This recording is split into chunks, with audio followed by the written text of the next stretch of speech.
we experience ourselves as separate from God, and we willingly, voluntarily, willingly accept His kingship over us.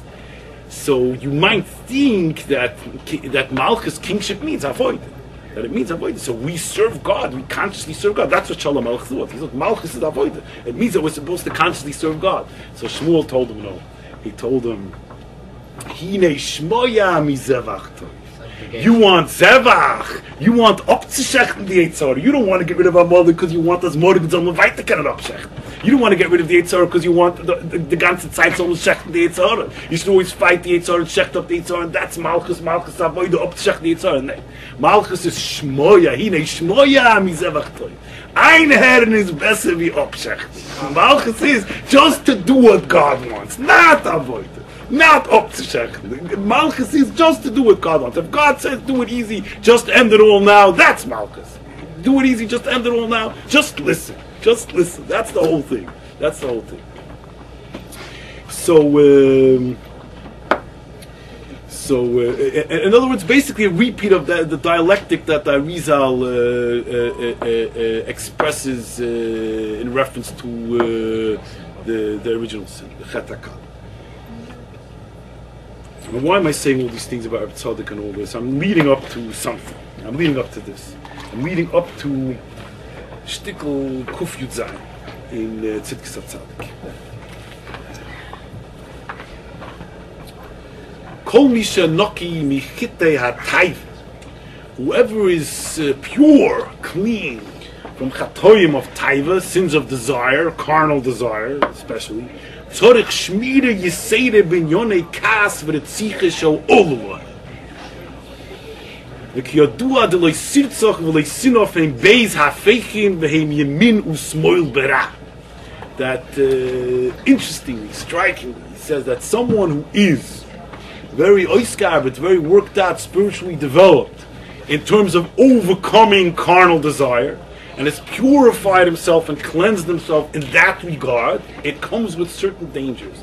If someone is very worked out in that regard, he stands, because of the nature of human psychology, psychological spirituality / spiritual psychology, because of the nature of that, because of the nature of the creature,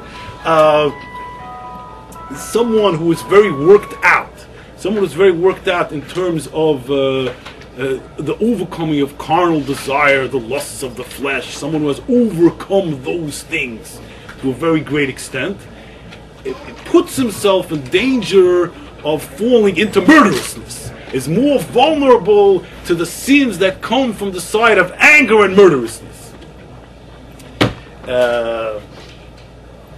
It's necessary to have a certain balance.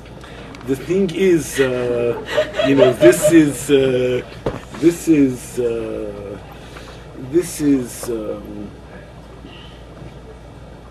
of course, this is playing off in Kabbalah the opposition between Chesed and Gvura. And on the one hand, there's Chesed, which is loving kindness, which represents divine emanation, God sending down His light to nourish us. And on the other hand, there's Din, Gvura, strength, constriction, where God holds back the light, constricts the light, etc. Now, for each one of these things, as we tried to flesh out a little bit earlier, there's a good side and a bad side. Things can be used for good, things can be used for evil on both sides. But so, of course, chesed, loving kindness, we understand that it's good to do good for people, and God desires that. Of course, there's also it's an expression of love. However, there's also the evil side. There's an inappropriate love of the place where it's inappropriate, like Chazal say, whoever has mercy upon the cruel, it is as if he is cruel to the merciful, because at the end the results will wind up leading to more violence and more oppression. And that's like with Shaul HaMelech, who had Rachmanis on Agog when he wasn't supposed to, and so on. Also, we know that the pasuk says sometimes in the Parasha of Arayos, forbidden relations. Sometimes it says Chesed. What does it mean, Chesed? Don't lie with this woman, Chesed. So, of course, the Kabbalists say Chesed means this is the clip of Chesed. Even forbidden relations, illicit relations, incestuous relations. It is an expression of a certain kind of love, but it's a love which is overflowing the bounds. It's inappropriate. It's inappropriate. It should not be. It's chesed, but it's the clip of chesed. It's chesed, but it's the clip of chesed. It's the husk. It's the evil side of chesed.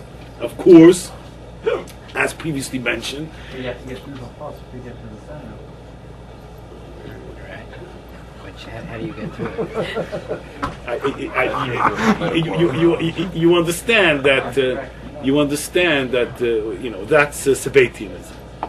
That's Sabbatianism. The idea is that it's possible to break everything and fix everything through using the midah in the right way.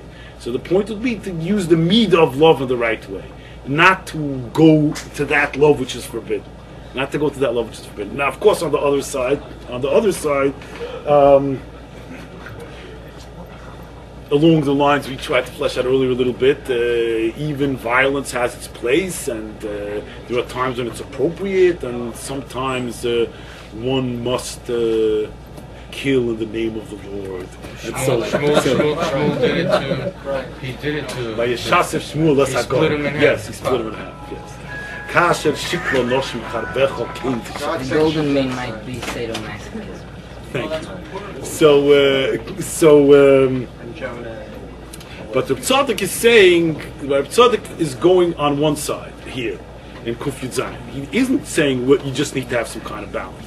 He's stressing the fact that someone who was very worked out, someone who was clean, pure of the sins of the flesh, is in danger of falling into sins of anger and murderousness, etc. He plays it on one side. He stresses one side. He doesn't go both ways here. He plays it on one side, and it goes on and on with that. That he stresses the dangers of one who is pure, cleansed, worked out in terms of sins of the flesh. That one who is worked out in terms of sins of the flesh runs the danger of falling into anger and murderousness. Because by cleansing himself of sins of the flesh, he's pushing away the inappropriate chesed. But he might be pushing away too much chesed. He might be bending away from chesed too much there. He might be bending away from chesed too much there, thus allowing within himself a strengthening of gvuras. Thus allowing within himself a strengthening of gvuras, a strengthening of the side of harsh judgment and anger, which carries its dangers.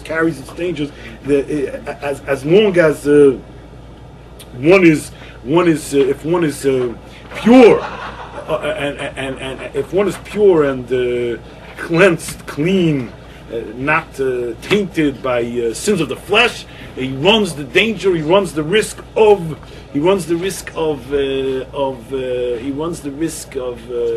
falling into sins of murderousness and anger. These are two sides. These are two sides. It goes on.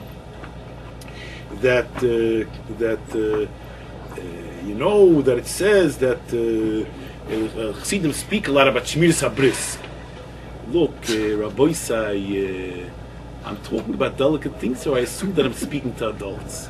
In no way do I intend to. The law is the law, and sin is sin.